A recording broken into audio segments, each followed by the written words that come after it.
So we're here in the European Parliament in Brussels. Very often when you find me here, we're interviewing politicians, senior officials of the institutions, but today we're talking about one of the people who really matters, one of those who for some years has communicated the messages of the institutions to the wider world and in particular to Great Britain. With me here is veteran journalist Chris White, a man with a very, very long and successful career in journalism. Chris, welcome to the European Parliament. It's been a few years since you were here last. It has indeed, yes. But you were covering for almost 30 years, I believe. Just over 30 years. Just over 30 years, but all of the institutions or just the Parliament? All of the institutions and other matters as well. But before you came to Brussels, you had already had a very, very interesting career. Can you tell us a little bit, share with us your career path? What brought you to Brussels? Well, I started on local papers when I left school, and then I worked my way up to evening papers down in the south of England. And then I went to Fleet Street, and I had nearly 20 years of a very good working experience in Fleet Street for various Fleet Street newspapers. You covered show business at one time, didn't you? That must have been wonderful. It was, yes. I knew the Beatles, and Bob Dylan gave me an interview, despite the fact he never gave interviews, so The words, I knew the Beatles, and I gave an interview with Bob Dylan, you don't hear these very often. No. So you know that you've had a very special I've career. had a very special life, yes. So, but what a contrast going from talking to the Beatles, and I happen to know Sammy Davis Jr. I don't know him, I know that you interviewed him, and I know that, like myself, you're a big jazz fan. That must have been some moment. It was a heck of a moment. Yes, he actually invited me to go over and meet the Rat Pack, but unfortunately I was unable to go. Too busy to meet the Rat Pack. Yes. Yeah. But Brussels, what actually made you decide to leave Fleet Street? And in the days you're talking about, the media was physically based in Fleet Street, wasn't it? Now it's just an expression. To make it, because it's a big change. Well, in view of what you want to talk to me about, I should say there's a very strong element of journalistic standards in why I left my last national newspaper. The story was misrepresented and had my name on it, but it had been doctored, and they tried to blame me when everything hit the fan, and I wouldn't accept it, and so I left with a payoff. Okay. And so when you came to Brussels, how did you find it? Because, you know, I've been here 20 years, and it took me a couple of years to adapt. But I was very lucky. I was working here as an employee of the institution, so a certain amount of coverage, as it were, protection. But for you to kind of land here, and how did you find it? Because it's a special place, Brussels. Well, it was and is a special place, and it was extremely interesting. Not very well reported in the British media, which may be one reason that led up to the confrontation at the end called Brexit. The information about the institutions and the European Union wasn't really explained fully. How much of that was the fault of the media, and how much was the fault of the institutions themselves for not explaining and maybe not really feeling the need to explain? Well, as I to other people keep on saying, it's a very complex issue. It's not a simple case of this or that. It's many that's rather than. But I would say that the decline of national newspapers and national media has been going on since about the 1970s, end of the 1970s in the UK, and it has been declining in the whole of Europe. But the message about the EU, I mean, I don't want to get into a long historical issue, but there were two issues. One, we joined Europe as a trading bloc, and then, almost without public notice, and that's a silly statement, but it conveys what I'm trying to say, we then got into a political union which is where things got very difficult. And that is partly because of the European institutions and the European system itself, but also because of a failure of politics and journalism in the United Kingdom. When you came here, you were, say, initially working purely as a journalist, but you then became something of an influencer as well, didn't you? Because you founded EU Reporter. You were the founder of EU Reporter, which is now a very highly, I know that you sold the business some time ago, but what you did actually is you've established one of the better known of the Brussels media here, didn't you? What made you take that step to go from journalist to publisher? Well, I realised that, as I've just said, that not enough was being explained about the European institutions. When I first came here and started covering the European Parliament, getting involved with the European Parliament, it was just ignored. If they passed a motion or a bill in the European Parliament, it was ignored by the European Commission unless the Commission wanted to take notice. The constitutional issue has now changed dramatically, not 100%, but the Parliament is not, if you like, the governing body of the European Union. The European Commission and the European Council are. And I actually started with a newspaper called Rapporteur, reporter in English, and that was exclusively about the European Parliament. And though I say it myself, it was circulated worldwide by other people, not by me. I found people in the Far East were reading it and were quite interested in the European Parliament. But I couldn't make enough money because nobody wanted, the commercial interests weren't interested in advertising with something about a little-known body like the European Parliament. So I then started a glossy magazine covering all the institutions. A lack of knowledge of the institutions and what they actually do. Most people in the UK certainly, and I would suspect even here in Belgium, are unaware of how many institutions there are and exactly what they do. Again, is that a lack of communication, or is it at the end of the day a lack of interest in European politics from the public? Well, I'm going to use an improper word really because it's not grammatically correct. I'm going to include national newspapers in the term the media. And just for the record, national newspapers and publications and magazines are not electronic. The media originally referred to electronic media. But the media generally, when I was a reporter in Fleet Street, newspapers would generate interest in matters that they were covering. But they didn't, as I actually have referred earlier, the media have not, over many, many decades, created an interest in what's going on in Europe. So the public, who've got other better things to do than research and what have you, is not really generated any interest at all. I actually share your view that standards have been declining for a long time, and I feel now that they've actually hit rock bottom. You know, we're living in an interesting time at the moment, on the brink of war. We've got disharmony and unhappiness everywhere. And yet when I read the British media, most of the headline stories are about celebrities, people I've never heard of. What is this, Chris? Is it the public getting what the public wants, or does the public just want whatever it gets?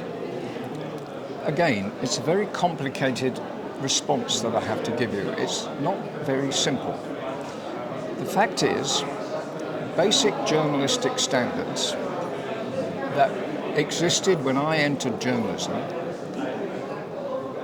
could be summed up, just for conversational purposes, as never report gossip unless you can prove it. I'm referring now to your remark. The media generally seems to find itself engaged constantly with gossip. If I, and this is a euphemistic statement, but if I were running a national newspaper in the UK, I would never have got involved with the system of just picking up stories from social media. I would have actually wanted my publication to become known to the public as accurate and reliable information about what was going on, but it's not anymore. The newspapers in particular have cut their budgets and say, oh, well, there's a story on some social media outlet, write something about that. But journalists have lost the ability to say, no, I'm not going to do that because I can't prove it. Now, I spent years in Fleet Street, and there are a number of examples I could give you of where I stood up to the news editor and the editor and said, no, I can't write that because it's not true. About taking stories from social media, there's one particular mainstream newspaper in the UK, which I know that you worked for some time. They seem to regularly run on their website stories which are people's bad experiences on airliners as reported on TikTok or Instagram. Well, you just this said is it. journalism? No, it's not. I'm sorry. When I worked on several newspapers in Fleet Street, and if I were sent to cover a story, and it's hard to think of a real example, but if the story involved employers and some element of politics and the workers, you would get a story from the employers' organisation, get a comment, from the employers' organisation, you would get a comment from one of the political parties, and then you had to have a comment from the other political party because you couldn't use one without the other, or the others, I should say. And on many occasions I was asked things along the lines of, have we got a comment from the trade union? No, the trade union won't speak to us. Well, then we can't use the story. That is no longer the case as far as I can see it. Now, they may well argue, and this is why I won't name any newspapers, but as far as I can judge, they do use stories now without getting complete coverage of the issues. During your time, if there's one story that you've written out that you get the most satisfaction from, maybe because it was the most influential, maybe because it was the most widely covered elsewhere, or was it something that you just thought to yourself, yeah, that's a great story, I'm glad I told it? What stands out for you? Well, I covered the Ethiopian crisis for a national newspaper, one of the most moving stories I've ever covered. Great story, one that led up to I'm sorry to hesitate, but I'm reluctant to mention the stories, but I think perhaps the story I wrote about the Liberal Party leader, Jeremy Thorpe, was one of the most sensational because of the impact it had. Yeah. And it involved one heck of a lot of research.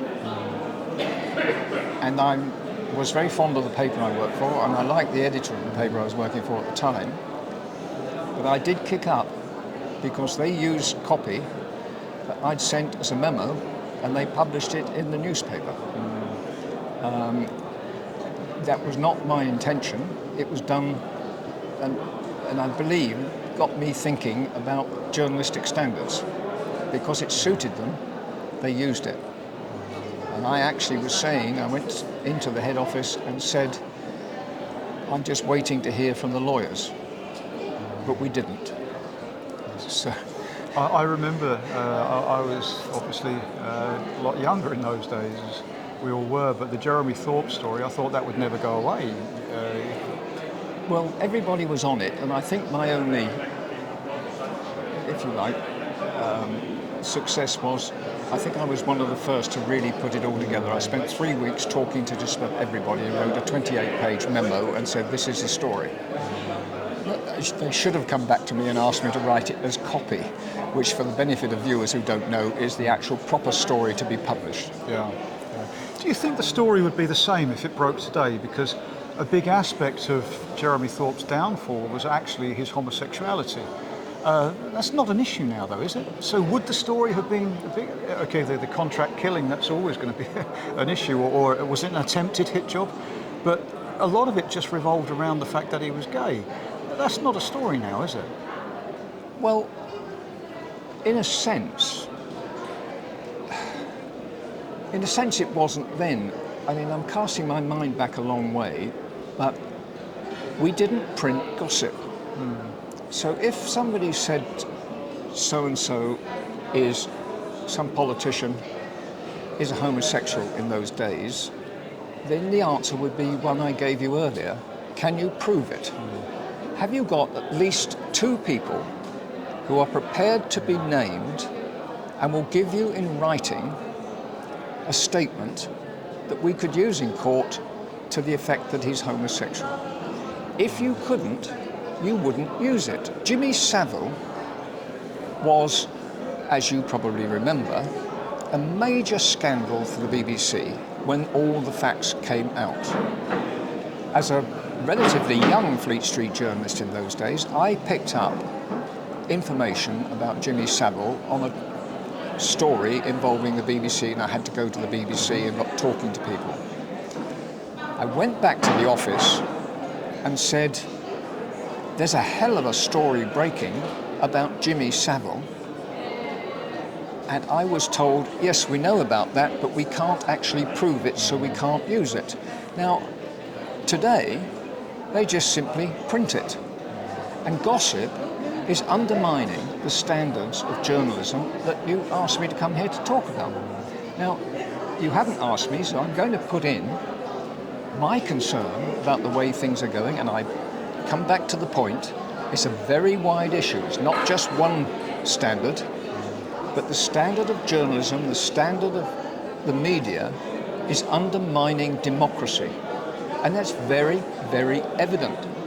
But nobody is writing about it. Nobody in Parliament is dealing with it as a proper focus. It's the corporate takeover, if you like. I've just been to a conference about humanitarian aid, a very, very good one. But the terrible situation around the world, not just in Gaza or Ukraine, but around the world, is not being properly covered. And they gave, at various sessions in the last 2 days, explanations that amounted to the corporations that own the newspapers can't see a profit in covering the situation in whatever, because they're losing advertising, they're losing revenue if they cover it. Now, I can remember working under an editor called Sir David English, and I wrote a story. I cannot remember what it was now, but the news desk said to me, I don't think we can use this, or we don't think you can use this, because the corporation involved is a major advertiser and we've got their advertisements running tomorrow. There was a bit of a debate, an argument, if you prefer, makes it simpler. And eventually Sir David English decided that the advertising department should inform the corporation about what we were writing, and they managed to persuade the corporation to delay their advertising by a week. And we used the story. That is not happening now. That's another aspect of the decline of journalistic standards. Today you'd be told, no, forget it. We could actually, when we're talking about the Mail, if we go back to the late 1930s, there was an incident where advertisers ganged together to put pressure on the Daily Mail to withdraw its support for Sir Oswald Mosley.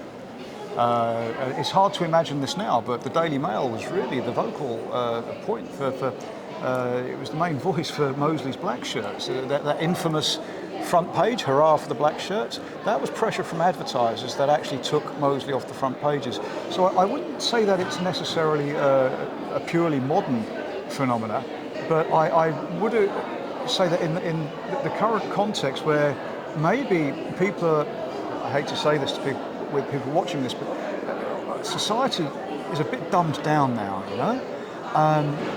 This is one of my worries, as well as the corporate takeover, the dumbing down of the media. The Sun newspaper, have you looked at one recently? I'm afraid I have to make an admission, I don't buy newspapers anymore. They're so expensive.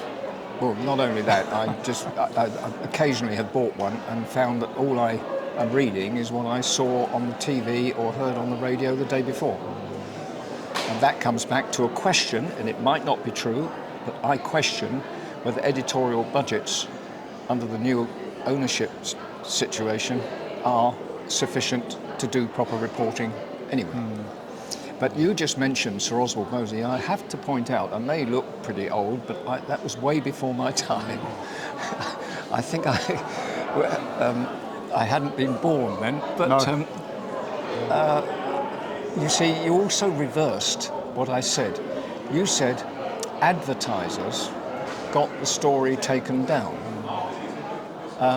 I was talking about stories not getting in because advertising revenue might be they were lost. basically threatening to Yes. to withdraw all advertising. Yeah, well, I wasn't familiar with it. I know of it, but I do then ask myself whether.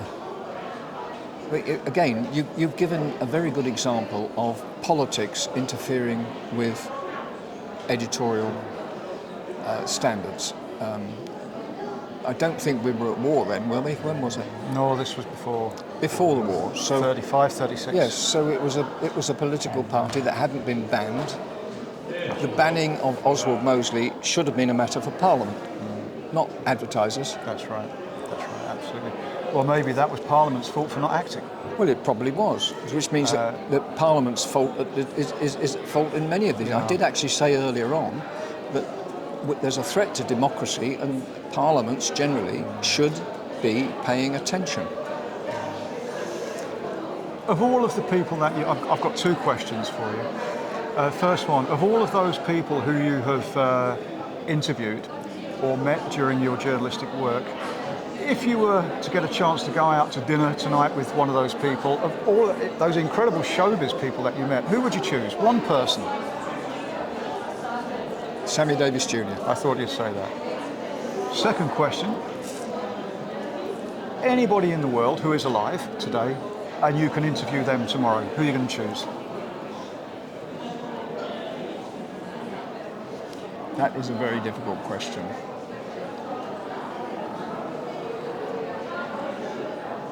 I think probably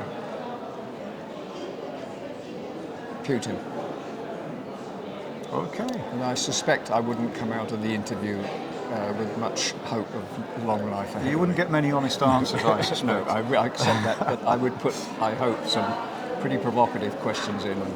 I mean, that's a little bit of a jokey answer because you've sprung that on me, and when I look round the world today, it's so full of people who are inadequate, crooked, or there's a cartoon in one of the papers today about Putin looking out of a train window and seeing his image reflected, and it's Hitler on the outside. That's right. And we've reached a very low standard, which, and I'm not 100% sure off the top of my head how we can put it right. I might be saying to you, by implication, that we've passed the retreat point. I don't think voters have got much democratic power at all now. Chris, it's been a great pleasure. It's lovely to see you back here. And one little thing that I'll add, just a final word, about giving everybody equal space, about giving everybody their say, about accurate reporting. I think I had been in Brussels less than 2 weeks when Nigel Farage said to me about you, he said, Chris White is the only journalist in Brussels who gives us fair reports.